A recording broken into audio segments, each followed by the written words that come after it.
आगामी 16 से या 17 से, त्यागी जी 16 से 17 से अधिक मास का प्रारंभ हो रहा है और हम उसके कुछ रूपरेखा कल आपको कथा में बताएंगे। एक अलग परिपाटी भी है अधिक मास में कि साल भर के जितने उत्सव होते हैं, होली से लेकर के दीपावली तक, वो सारे उत्सव एक महीने में मनाए जाते हैं।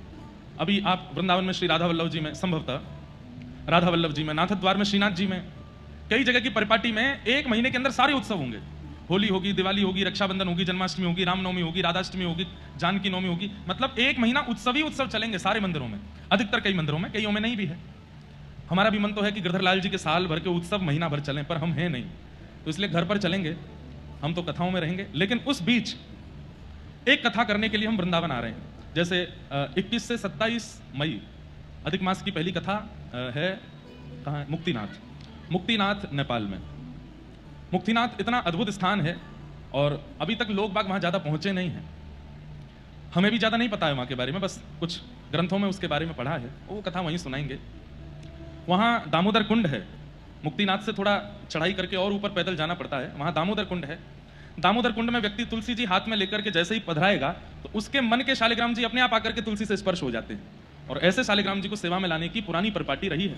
आप तुलसी दल पधराइए और नीचे से अपने आप शालिग्राम आएंगे और तुलसी जी से आकर के स्पर्श हो जाएंगे। वही आपके तुलसी शालिग्राम है, वही आपके शालिग्राम जी हैं। अभी तो हम शालिग्राम जी दुकानों से खरीदते हैं, अब वो किसके हैं कैसे हैं कोई पता नहीं, लेकिन ऐसा वहाँ मैंने सुना है कि अपने आप शालिग्राम जी आते हैं और फिर आपके मन के भाव के अनुसार शालिग्राम जी आएंगे और उनकी सेवा आप घर जाके करो।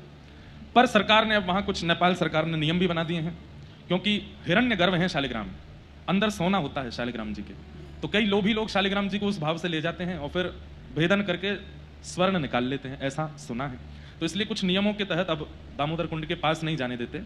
पर दामोदर कुंड से गंडकी नदी बहती है और उस गंडकी नदी में आप किसी भी किनारे चले जाओ, थोड़ा ढूंढेंगे तो आपको शालिग्राम जी मिल ही जाएंगे। तो शालिग्राम भगवान परिपूर्ण नारायण है। मूर्ति पूजा, ठाकुर जी की सेवा और उनके विग्रह की सेवा, ये तो द्वापर में और द्वापर के अंत के बाद कलयुग में प्रारंभ हुई।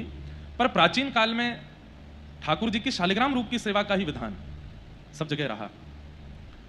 पर लोगों का ऐसा भाव नहीं बन पाता है क्योंकि आंख नाक कुछ ऐसा दिखता नहीं, तो इसलिए फिर ठाकुर जी के विग्रह की सेवा प्रारंभ हो गई।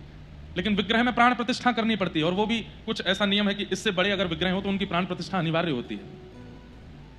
लेकिन शालिग्राम भगवान की प्राण प्रतिष्ठा की अनिवार्यता नहीं होती, वो साक्षात नारायण ही हैं, साक्षात ठाकुर जी हैं। तो उनकी प्राकट्य स्थली एकमात्र मुक्तिनाथ धाम है, वहीं दामोदर कुंड से प्रकट होते हैं। अधिक मास है, अधिक मास में एक क्रिया अधिक हो जाती है, 1000 गुना ज्यादा, लाख गुना ज्यादा अधिक हो जाती है। और हमारे श्री वैष्णव परंपरा में 108 दिव्य देश हैं। 108 दिव्य देशों में से 2 दिव्य देश के लिए तो प्राण त्यागने पड़ेंगे, वैकुंठ मुक्ति आदि के लिए, पर 106 दिव्य देशों का दर्शन भारत में होता है। उन 6 दिव्य देशों में से एक दिव्य देश मुक्तिनाथ है।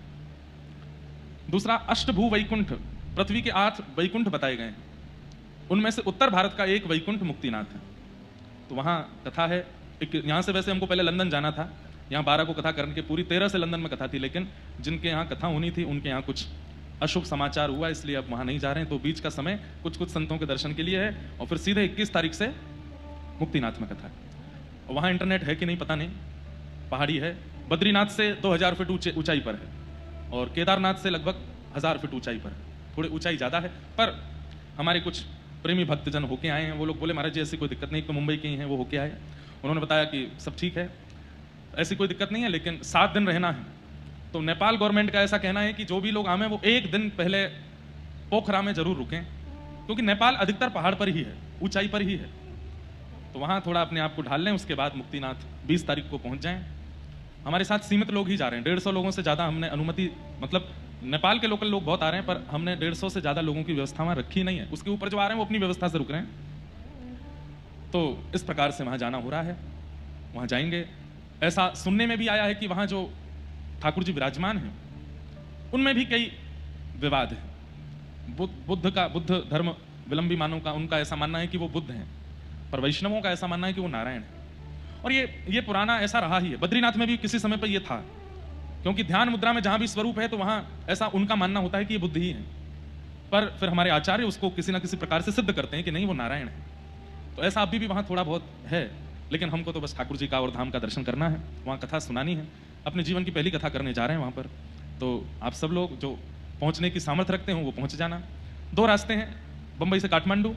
काठमांडू से बाय रोड पोखरा जाओगे तो करीब 10 घंटे लगेंगे, पर काठमांडू से एक हवाई जहाज और जाता है छोटा, पोखरा। पोखरा पहुंच करके फिर वहां से बाय रोड करीब 5-6 घंटे लगेंगे, आप मुक्तिनाथ पहुंच जाओगे। दूसरा रास्ता बाय रोड का है, यहाँ से लखनऊ जाओ, लखनऊ से बाय रोड नेपाल बॉर्डर में प्रवेश करो और फिर लगभग वो 24 घंटे आनंद करते हुए, खाते पीते नाचते गाते हुए मुक्तिनाथ पहुंच जाओ। पर थोड़ा सा कठिन तो है, लेकिन हम लोगों को कठिन करने में ही आनंद आता है। अभी तो मुक्तिनाथ जा रहे हैं, बहुत जल्दी भागवत की कथा मानसरोवर में भी होगी, कैलाश मानसरोवर, और वहां तो हम साईं को ले जाएंगे साथ में। हाँ, इनको हम लेके जाएंगे, वहां भी सीमित लोग ही जाएंगे। पर बंधु आपको पता है कैलाश मानसरोवर वो क्या है? शिवलोक है। वहां जाने वाला व्यक्ति अगर 1 महीना रुक जाए ना तो लौट करके आएगा तो कम से कम 10 साल बड़ा लगने लगेगा, क्योंकि वहां समय गति बहुत तीव्र गति से चलती है। शिवलोक है, साक्षात शिव जी का लोक है। इसलिए ये मुक्तिनाथ है, बद्रीनाथ है, कैलाश मानसरोवर है, यहां पर बहुत देर रुक पाना हम लोगों के लिए असंभव क्यों होता है? क्योंकि वो हमारे लिए है नहीं। ठाकुर जी ने अधिकार दिया, आओ थोड़े बहुत दिन रहो, जाओ, पर हम बहुत ज्यादा रहने का वहां प्रयास करते हैं, तो वो पृथ्वी लोक नहीं है, वो पृथ्वी लोक से परे है। वहां का आचार विचार, हाव भाव बहुत अच्छा लगता है वहां पर बहुत ज्यादा रुकने का प्रयास करोगे तो थोड़ा अबनॉर्मल जैसा हो जाता है, इसलिए वापस आना पड़ता है।